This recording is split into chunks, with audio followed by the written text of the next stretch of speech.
In numbers, a fruit seller has a stock of mangoes, bananas, and apples with at least one fruit of each type. So we are looking at quantity in units, not kgs.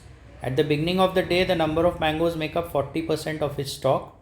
That day he sells half of the mangoes, 96 bananas, and 40% of the apples. At the end of the day, he ends up selling 50% of the fruits.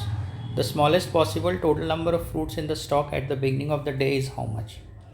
So, mangoes make up 40% of his stock in the beginning. He sells half the mangoes, 96 bananas, and 40% of the apples. So, let's try it this way. Let the total number of fruits at the beginning of the day is 5x. We are taking 5x because number of mangoes is 40% of the total fruits. So if we take 5x, we get number of mangoes is 2x.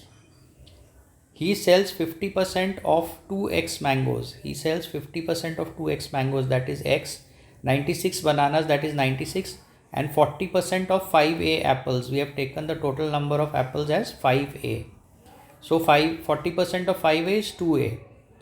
So that is he sells 50% of 2x mangoes is x mangoes, 96 bananas, and 40% of 5a apples, which is 2a. So now we know that x plus 96 plus 2a is 50% of the total, which is 50% of 5x or 2.5x.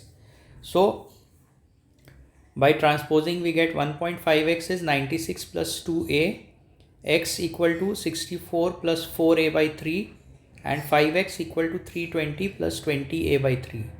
Now to minimize 5x, now we have to take this equation in the form 5x, and now we have a variable a here. So to minimize 5x, we need to minimize 20a by 3. Now it should be an integer also. So 20a by 3 will be minimum when a equal to 3. Putting a equal to 3, we get 5x equal to 340. So total number of fruits minimum that he had at the beginning of the day is 340.